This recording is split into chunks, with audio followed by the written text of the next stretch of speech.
Hey, this is critical analysis of Alfred Hitchcock and his film Vertigo. So, in Hitchcock's early years, born Alfred Hitchcock,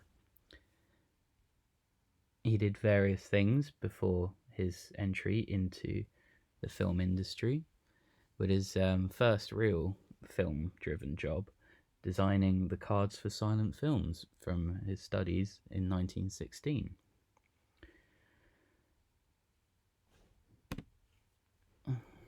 So his first years in the industry had him working for famous players, obviously, but after they closed down, he was forced to work on private films and independent films, with his first role as director in Mrs. Peabody.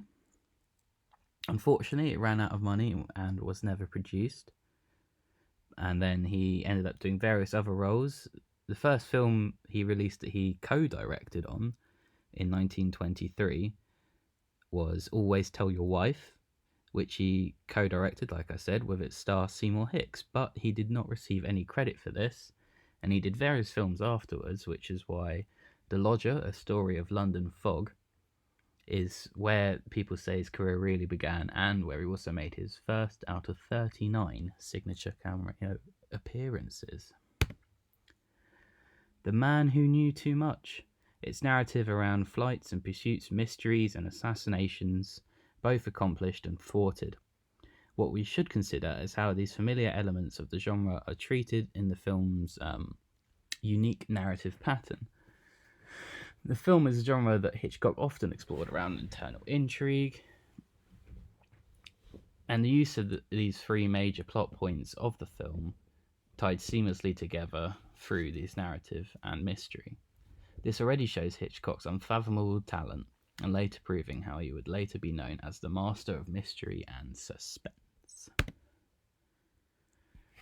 Auteurship is a term that we don't see very often in modern cinema, but back in the 50s it was running rampant after Francois Truffaut and his ideas were published in 1954. The auteur theory states that the director has ultimate power over a film, and their artistic flair is reflected in their work, the same as a painter and their art. Francois claimed that film was a medium where directors could express their ideas, but this would therefore lead to the assumption that the director in film could be regarded as an auteur, even when they might just be copying other ideas. There is no terror in the bang, only in the anticipation of it. One of the most noticeable recurring motifs in Hitchcock's films is voyeurism, mistaken identity, and parent issues, most typically mother issues. In the case of films like Psycho, in 1960, 39 Steps, and Vertigo, the motif of mistaken identity can be found running rampant for all of them.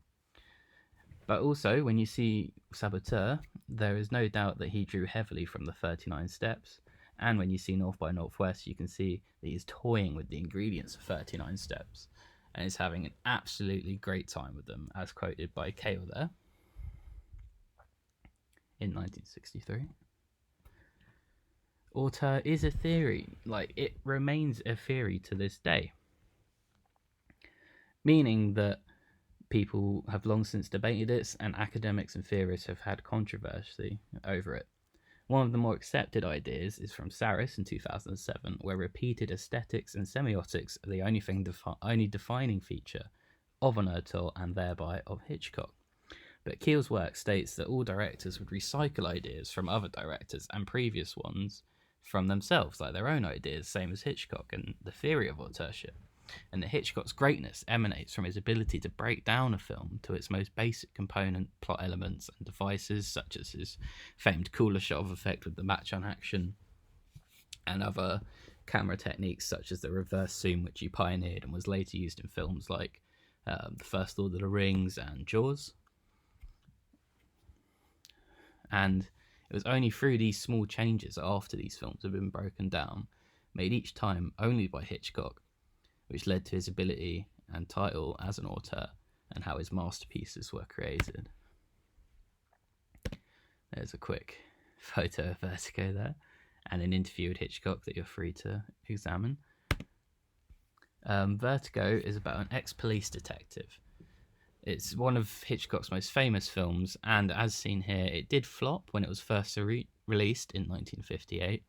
But on its release on the 25th anniversary, 3 years after Hitchcock's death, it became widely admired and revered, and in 2012 had knocked Citizen Kane from 1941 off the top spot as the greatest film of all time.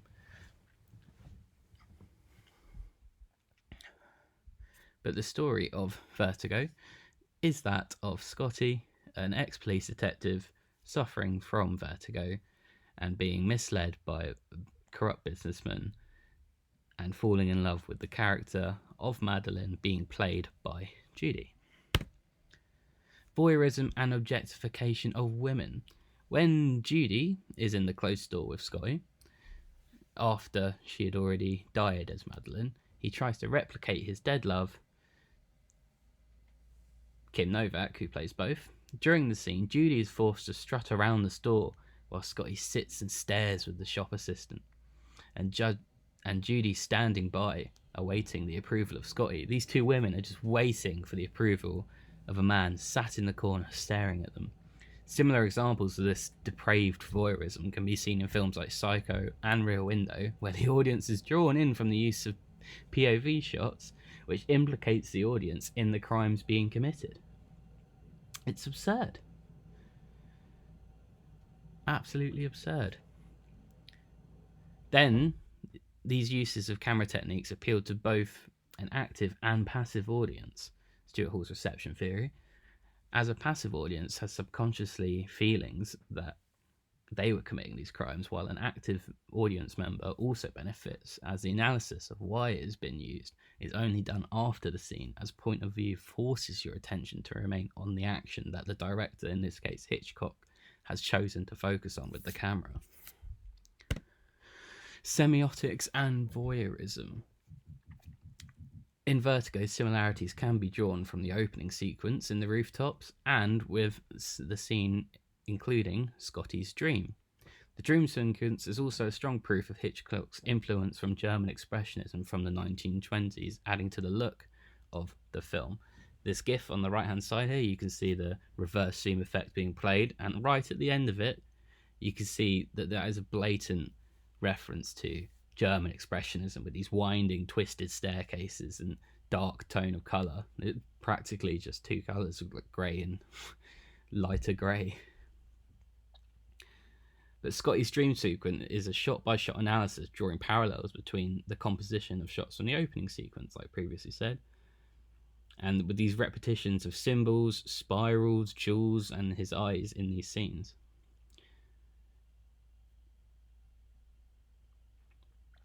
Another quite interesting look at voyeurism is... Oh, hello. Why has that gone up there? The psychological minefield that it presents. In the scene where he first lays eyes on Madeline, you see her in a full profile with her eyes looking away from him, and as she goes to meet his eye line, he turns away. Now, if you were to view this from your first viewing, you might say that, or your second viewing, sorry, you might say, oh, it's because he's supposed to be figuring out what's up with her, she's supposed to be tailing her, stalking her, what he's been paid to do. But you remember that on your first try, she doesn't know that. You know that she knows. It creates this minefield of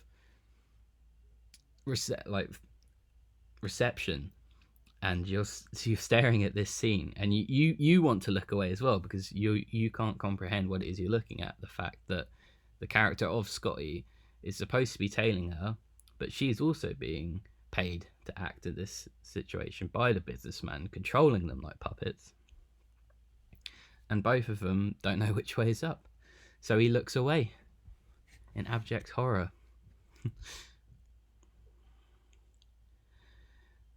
You can see from, like, in the scene, you know, the camera, Hitchcock cuts to Scotty turning his gaze away, trying to gauge like the strange magnetic repulsion at work, even though his character has no idea who he is. His character has no idea that she would know who he is, yet he still feels that need to look away. And you as an audience member feel that need as well after that repeated viewing. Hitchcock is known to play around with genre and often blending genres that should not mix, with Vertigo being a veritable mix of thriller, romance, mystery, noir, and psychological thriller. The film is one of very few that benefits from repeated viewings, as previously said. Hitchcock explores the human perception of love, and when watching the film again, the plot seems completely infallible at first, that this would be conceivable by a businessman for the pure reason of getting rid of his wife. But through the deterioration of Scotty's mind, he develops an unhealthy fixation on Judy and what he thinks love is. But perhaps the most disturbing aspect is evident from the end of the film, where Scotty remains unsatisfied with his newly created lost love. The true horror is the realization from the audience's perspective that it's not only the quantifiable attributes of a person we find attractive, such as physical attraction and how a person makes you feel. All of that is superfluous to history. History and familiarity with the same person is what brings us comfort.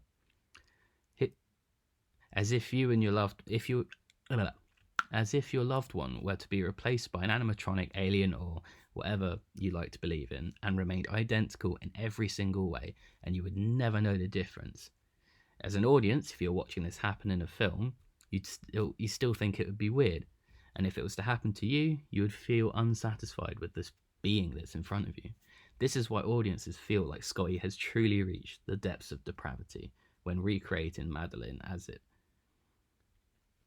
through Judy, but it mentally repels the audience, and we must treat these actions as those of a sick man to console ourselves. To conclude, it is evident to see that regardless of Hitchcock's relation to women, voyeurism and semiotics, as well as his weird beliefs, that his films remain important examples of excellent cinema and a benchmark for future directors and filmmakers. But while he is often depicted as an auteur, it is easy to see why the team he has worked with received such little credit, such as Saul Bass's swirling staircase that we saw earlier in that GIF. Ironically, the team's dispersal is what led to Hitchcock's slip, as meticulously as he was known to be the perfect team. As he was known to be meticulous, but he had already built the perfect team, and there was nowhere to go from there but down if it was to disband. But ultimately, the success of Vertigo and Hitchcock as an auteur is his ability to appeal to everyone by exploiting people's animalistic nature, the need for resolution, and their dark fantasies. Thank you.